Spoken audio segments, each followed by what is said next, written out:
Hello friends, मैं ईला शर्मा और मेरे टेरेस गार्डन पे आपका बहुत स्वागत है। दोस्तों, आपने जो स्प्रिंग के लिए बल्ब्स लगाए थे अक्टूबर नवंबर में, तो वो बहुत सुंदर, उनमें आपने फूल एंजॉय किए, खुशबू एंजॉय की। और अब तकरीबन तकरीबन वो ख़त्म हो रहे हैं। फूल तो तकरीबन ख़त्म ही हो गए हैं। अब समस्या ये आती है कि हम इनके जो बल्ब्स हैं उनको अगले साल के लिए स्टोर कैसे करें, क्योंकि हर बार बल्ब खरीदना ठीक नहीं है। अपने बल्ब्स आप स्टोर करिए, और फिर अगर आपने एक बल्ब लगाया है तो आप जब उनको निकालेंगे, अपने पौधे में से बल्ब को निकालेंगे, तो आप देखेंगे उसमें और भी कई बल्ब्स तैयार हो गए हैं। तो एक से आप अनेक बल्ब्स बना भी सकते हैं, और इस तरह से आपके पौधे बढ़ते चले जाएंगे। तो आज हम ये देखते हैं कि अब हमें उन बल्ब्स को कैसे स्टोर करना है। तो सबसे पहले हम ये जानते हैं कि ये जो हमारे, ये देखिए, ये फ्रीजिया का है। अभी भी इसमें कुछ फूल आ रहे हैं। ये फ्रीजिया बहुत खूबसूरत और सुगंधित इसके फूल होते हैं। तो ये अभी भी हरा बना हुआ है। कुछ इसमें देखिए, ये जो स्टेम्स हैं ये ख़त्म हो गए फूल, इसमें इधर भी ये ख़त्म हो गए हैं। तो अब हमको करना क्या है, ये जो फूल इनके स्टॉक्स में ख़त्म हो गए हैं, इनको हमें काट देना है। ये गलती कभी मत करिएगा कि आपने पूरा यहाँ से, कि अब तो फूल नहीं आ रहे हैं तो आप कहीं यहाँ से इसको काट दें। ये गलती दोस्तों आप कभी भी मत करिएगा। हमें क्या काटना है, सिर्फ ये डंडी, ये वाली स्टेम काटनी है जिसमें कि फूल आए थे। तो इसको आप यहाँ से ये इस तरह से अलग कर दीजिए। जितनी भी यहाँ हैं उनको हम अलग कर लेंगे। ये अलग करने के बाद अब हमें अपने बल्ब स्टोर करने हैं, ठीक है ना। अब हमें इनको स्टोर करना है बल्ब्स को। तो अब हमें क्या करना है, देखिए, जो हमने बल्ब लगाए थे उन्होंने इतने खूबसूरत फूल दिए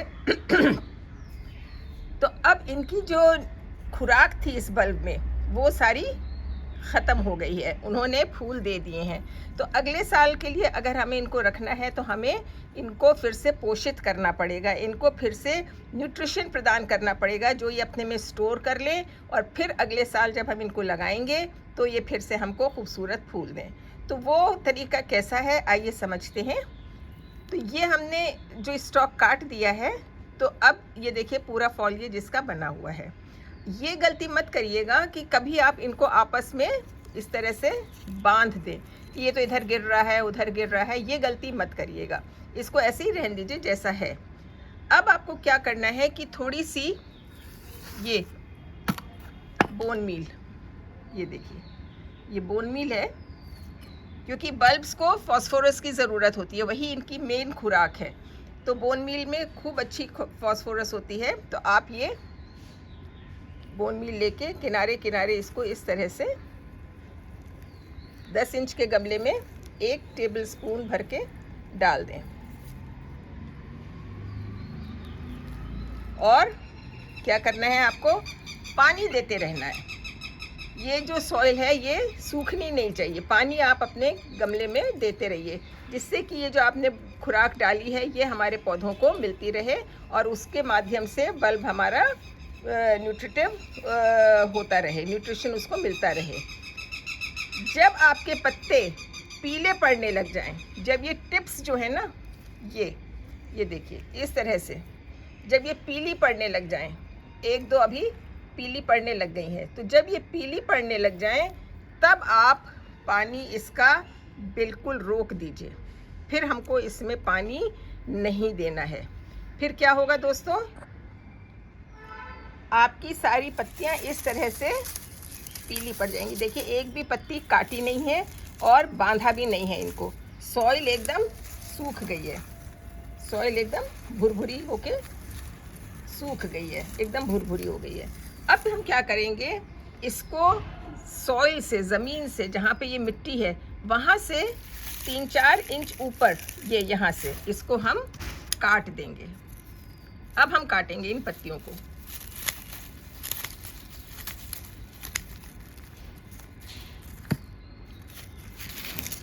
इस तरह से ये अब हमने काट दिया। काटने के बाद 15 दिन तक हम, जब से हमने पानी रोका था उसके 15 दिन बाद तक हम इनको नहीं निकालेंगे, इनको हम गमले में ही रहने देंगे, ठीक है ना। अब जब ये 15 दिन हो जाएंगे फिर हम इनको आराम से निकालेंगे और उसके बाद हम इसको स्टोर करेंगे। तो निकालने के लिए मेरी मिट्टी तो वैसे काफ़ी भुरभुरी है, अगर मैं देखूँ, नहीं ऐसे नहीं निकलेंगे। तो हम इसको अभी निकालते हैं और देखते हैं इसके नीचे हमको बल्ब कैसे तैयार मिलते हैं। इसको अब हम निकालते हैं दोस्तों, आसानी से ये निकल आएंगे। ये देखिए, ये निकल आए, ये बल्ब है इसके, है ना ये। और मैंने कहा था ना, ये हमने एक ये छोटा लगाया था, ये वाला बल्ब एक लगाया था, और उसके संग में ये देखिए कितने सारे इसके बेबीज़ और इसने डेवलप कर लिए हैं। एक बल्ब से इतने सारे बच्चे इसके तैयार हो गए हैं, जो हमें 2 साल बाद फिर से, इनको फेंकिएगा नहीं, इनको हम फिर से जब अपना ये बड़ा वाला बल्ब लगाएंगे ना सीज़न में, तो उसके संग ही हम इसको फिर से लगा देंगे। छोटे बच्चे भी माँ के संग में हम लगा देंगे। तो इसी तरह से हमको 2 साल तक ये प्रक्रिया दोहरानी पड़ेगी। तो हमारे जो ये बेबीज़ हैं ये भी 2 साल बाद हमें फूल देने लग जाएंगे। अब ये जो रह गया हिस्सा, इसको भी हम काटेंगे नहीं, ये अपने आप झड़ जाएगा, कुछ दिनों में ये अपने आप झड़ जाएगा। तो अब आइए हम देखते हैं कि इसको हमें स्टोर कैसे करना है। इसके 2-3 तरीके हो सकते हैं स्टोर करने के लिए।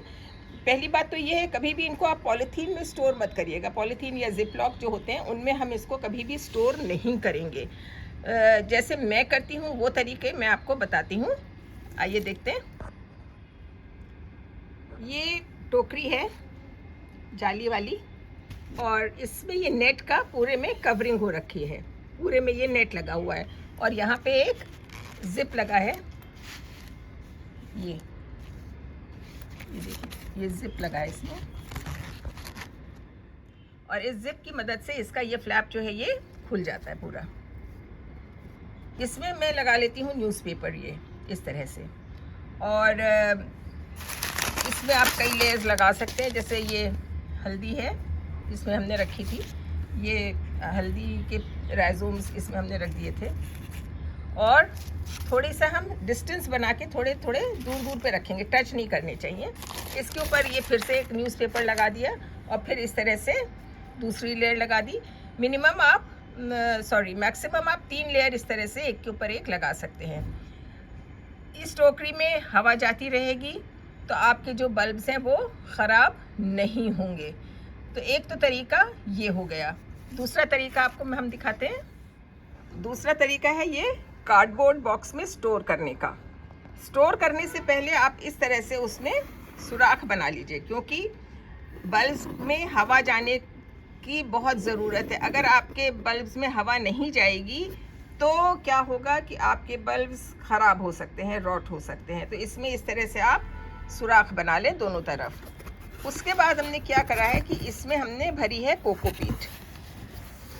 कोकोपीट का जो ब्लॉक आता है उसको धो के, साफ़ करके, सुखा के, और उसमें हमने मॉइस्ट थोड़ा सा करके इसमें डाल दिया था। डालने के बाद इसमें मैंने लगाए थे, ये रखे थे ग्लोरियोसा के बल्ब्स। ये आप देख पा रहे हैं, ग्लोरियोसा के बल्ब्स इसमें हमने लगाए थे। अब इसमें तो शायद फुटाव सा भी आ रहा है, ये देखिए, ये हल्का हल्का सा इसमें अब फुटाव भी आने लगा है। ये देखिए, बिल्कुल कैसे बढ़िया और फ्रेश हैं ये बल्ब्स। तो आप इसमें भी रख सकते हैं इस तरह से स्टोर करके। ये इसमें भी आपको मैक्सिमम ऑफ 3 लेयर्स ही लगानी है। एक और तरीका है, ये तीसरा तरीका था जो मैं यूज़ करती हूँ। ये एक मेरा पुराना जो है गमला था, टूट गया था, तो उसको obviously we don't throw away things like that only. तो उसको मैंने रीयूज़ किया है। उसमें भी कोकोपीट ये ओपन में है, वो बॉक्सेस में थे, तो ये आप इस तरह से ओपन में भी लगा सकते हैं। इसमें भी वही कोकोपीट का जो था, धो के उसको सुखा के उसको हमने मॉइस्ट करके इसमें रखा हुआ है। अब क्या हुआ है, इसमें मैंने देखा कि ये देखिए फुटाव भी आने लग गया है। ये देखिए, ये कैलेडियम का बल्ब है और इसमें कितना बढ़िया ये फुटाव भी आ रहा है, बहुत ही बढ़िया फुटाव आ रहा है। तो जब सीज़न आता है ना दोस्तों, बहुत लोगों का ये प्रश्न होता है कि हमें बल्ब लगाने कब चाहिए, कब सीज़न है। तो बल्ब्स जो है आपको अपने आप बताते हैं, उनमें अपने आप से कई बार फुटाव आ जाते हैं, तो आपको पता चल जाता है कि ये देखिए इसमें भी, ये भी कैलेडियम का ही है और इसमें भी ये देखिए फुटाव आ रहे हैं।